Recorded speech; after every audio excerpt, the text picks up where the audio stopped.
ઘરમાં કોઈ એક વ્યક્તિ તો એવું હોય જ છે કે જેને દૂધીનું શાક ખાવું પસંદ નથી હોતું. જો કે દૂધી છે સ્વાસ્થ્ય માટે ખૂબ જ હેલ્ધી છે, તો કોઈને કોઈ રીતે ખાવી જોઈએ, કારણ કે તે શરીરમાં પાણી નથી ઘટવા દેતું.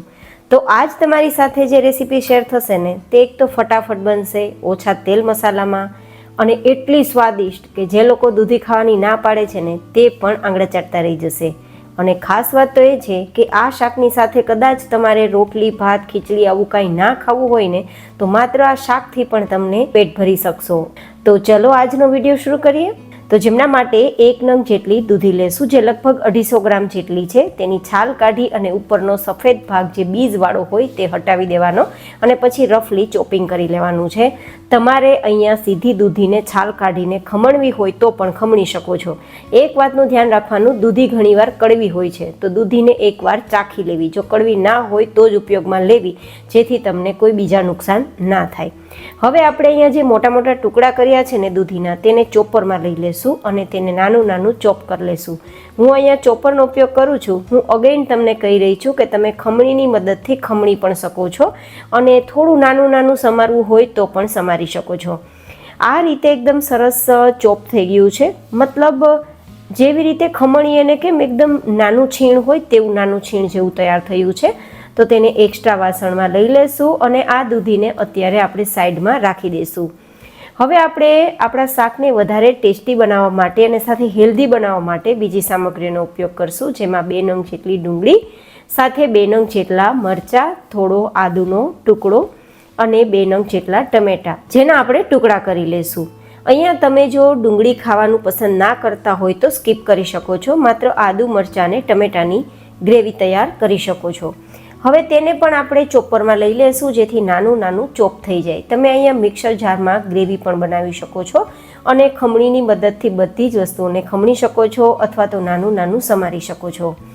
આ રીતે સરસ મજાનું ચોપિંગ થઈ જશે તો એકદમ સરસ ગ્રેવીમાં ટેસ્ટ પણ આવશે અને લુક પણ આવશે. તો આપણી આ જે ગ્રેવી કમ ચોપ છે, જે ગ્રેવી માટેની સામગ્રીઓ તે તૈયાર છે. હવે આપણે પહેલાં તો વઘાર કરી લઈએ ને પછી આગળની પ્રોસેસ કરીશું. તો જેમના માટે 2 થી 3 ચમચી જેટલું તેલ ગરમ કરીશું. અહીંયા એકદમ ઓછા તેલમાં આ શાક બની જાય છે, તો વધારે તેલ લેવાની જરૂર નથી, પણ જો કે તમારે ઉમેરવું હોય તો પણ કંઈ વાંધો નહીં, ઉમેરી શકો છો. તેલ ગરમ થાય ત્યારે થોડા મીઠા લીમડાના પાન અને રાઈ, જીરું અને હિંગ છે તેને સતડાવી લઈશું. અને પછી આપણે સીધું જ તેમાં જે ગ્રેવી તૈયાર કરી છે ને, આમ જોવા જઈએ તો ચોપ કરેલું છે, તે બધી જ વસ્તુ આપણે આમાં ઉમેરી દઈશું અને તેને થોડી વાર માટે આપણે સાતળી લઈશું, મતલબ ચલાવી દઈશું તો તેલમાં સરસ શેકાઈ જાય. બિલીવ મી ગાઈઝ, આ રીતે શાક તૈયાર કરશો ને તો તમારા ઘરમાં કોઈ પણ એવું સદસ્ય હોય કે જે દૂધી ખાવાનું પસંદ ના કરતા હોય, તો તમે તેને દૂધીનું શાક ખવડાવી શકો છો અને તેમના ગુણધર્મો અપાવી શકો છો. અને બીજું કે ઘણીવાર આપણે શાકમાં શું બનાવવું તેવો પ્રશ્ન થતો હોય ને, તો દૂધી 12 માસ મળે છે, તો દૂધીનો આ રીતે નવી રીતે શાક બનાવીને પણ તમે ખાઈ શકો છો અને ખવડાવી શકો છો.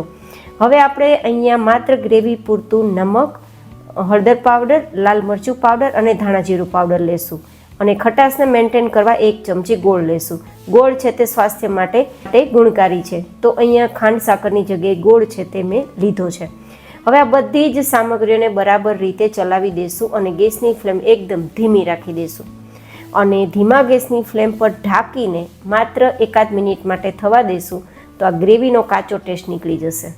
હવે એ સતળાય છે ને ત્યાં સુધીમાં આપણે જે છીણેલી દૂધી છે ને, તેમાં 1/4 ચમચ જેટલું નમક અને 1/4 ચમચ જેટલું તીખાનો પાવડર અને ચપટી જેટલો હળદર પાવડર અને સાથે 4 મોટી ચમચી જેટલો ચણાનો લોટ છે તે ઉમેરી દઈશું. અને પછી તેને એકદમ સરસ મજાનું બાઇન્ડિંગ જેવું આપણે આપી દઈશું. અહીંયા લોટ છે તે તમારે કેટલો જોશે ને, તે તમારી દૂધીની ક્વોલિટી અને ક્વોન્ટિટી ઉપર ડિપેન્ડ કરશે, કારણ કે ઘણીવાર દૂધીમાં બહુ વધારે પાણી નીકળવા લાગે ને તો લોટનું પ્રમાણ વધારે જોશે. અને બીજું કે આપણે આ જે લોટવાળું દૂધીનું મિશ્રણ તૈયાર કરીએ છીએ, આ પડ્યું રહેશે તો આમાં પાણી થઈ જશે. તો ખાસ ધ્યાન રાખવાનું છે કે આ રીતે મિશ્રણ તૈયાર કર્યા બાદ તેને છોડવાનું નથી, ફટાફટ તેનો આપણે ઉપયોગ કરી લેવાનો છે. નહીં તો દૂધીમાં પાણી નીકળવા લાગશે તો ગમે એટલો ચણાનો લોટ નાખશો ને તો પણ એ ઢીલું જ રહેશે, એ ધ્યાન રાખવાનું છે. હવે આ રીતે બેઝ ભેગું થઈ જાય છે, થેપલી જેવું તૈયાર થઈ જાય છે, તો હવે તેને સાઈડમાં રાખી દઈશું. અને 1 મિનિટ પછી આપણી ગ્રેવી ઉપર તેલ દેખાવા લાગ્યું છે, મતલબ આપણી ગ્રેવી સરસ સતળાઈ ગઈ છે, કાચો ટેસ્ટ નીકળી ગયો છે. તો તેમાં 1 કપ જેટલું દહીં મિક્સ કરીશું અને ગેસની ફ્લેમ ધીમી રાખીને દહીંને મિક્સ કરીશું, નહીં તો દહીં ફાટી જશે. દહીંમાં કેલ્શિયમ હોય છે અને ગરમીઓ માટે ખૂબ જ ઉત્તમ છે અને ખાસ કરીને આપણા ગટ હેલ્થ માટે પણ ખૂબ જ હેલ્ધી છે. તો મેં દહીંનો ઉપયોગ કર્યો છે. હવે અહીંયા આપણે 1 થી 1.5 ગ્લાસ જેટલું ગરમ પાણી મિક્સ કરીશું. અહીંયા મેં જે દહીં અને પાણી મિક્સ કર્યું ને ત્યાં તમે સીધી 1.5 કપ જેટલી કે 1.5 ગ્લાસ જેટલી છાશનો ઉપયોગ પણ કરી શકો છો. હવે એકવાર ચલાવી દેશું અને પછી તેના ઉપર કોઈ કાણાવાળી પ્લેટ હોય ને તેનાથી ઢાંકી દેશું, મતલબ ઉપર રાખી દેશું અને તેના ઉપર થોડું આપણે છે ને તેલ લગાવી દેશું. તો આ રીતે તેલ લગાવ્યા બાદ હવે આપણે જે મિશ્રણ તૈયાર કર્યું છે ને ચણાના લોટવાળું અને દૂધીવાળું, તેને આ રીતે થેપલીની જેમ પાતળું પાતળું આપણે પાથરી દેવાનું છે. બહુ પાતળાની જરૂર નથી, થોડું પાતળું, જેથી ફટાફટ તે પાકી જાય. બહુ જાડું હશે તો થોડી વાર લાગશે પાકવામાં. આ રીતે જેટલી સમય તેટલી નાની નાની જે તમે થેપલી કહો કે ઢોકળી કહો, આને જો કે તમે દૂધીની ઢોકળી પણ કહી શકો, તેને આપણે પાથરી ઢાંકી દેશું અને મીડિયમ ગેસની ફ્લેમ પર તેને 5 મિનિટ માટે થવા દેશું. અહીંયા મીડિયમ ગેસની ફ્લેમ રાખશો ને તો નીચેથી આપણી ગ્રેવી ઉકળશે ને ઉપર આપણી આ થેપલી કે ઢોકળી છે તે બફાઈ જશે. 5 મિનિટ પછી ચપ્પુથી ચેક કરી લેવાનું, કોઈ ઢોકળી કાચી ના હોય તો આ રીતે તમારે તેને કાઢી લેવાની. તો તમે જોઈ શકો છો એકદમ સરસ ડીમોલ્ડ પણ થઈ જાય છે, બહુ વધારે ચીપકતી પણ નથી અને અંદરથી કાચી પણ નથી અને ખાવામાં સુપર સોફ્ટ જ હશે, કારણ કે એકદમ લિક્વિડ બેઝ હતું ને તો એ કડક તો ના જ હોઈ શકે. આ રીતે આપણે બધી જ ઢોકળીને અલગ કરી લેશું અને પછી આપણી જે ગ્રેવી છે ને હજુ પણ ઉકળે છે, તે ઉકળતી ગ્રેવીમાં બધી જ ઢોકળીને ઉમેરી દઈશું. બસ હવે આપણે શું કરવાનું છે, માત્ર 2 થી 3 મિનિટ માટે મીડિયમ ટુ હાઈ ગેસની ફ્લેમ પર થવા દેશું તો ગ્રેવી એકદમ ઘટ થઈ જશે. જો તમારે લિક્વિડ ગ્રેવી રાખવી હોય તો 2 મિનિટ નહીં 1 જ મિનિટ તમે ગ્રેવીને કૂક કરજો, નહીં તો 2-3 મિનિટ ગ્રેવી કૂક કરશો તો ઘટ થઈ જશે. આઈ હોપ કે તમને આ યુનિક રીતે શાક બનાવવાનો વિડીયો પસંદ આવ્યો હશે.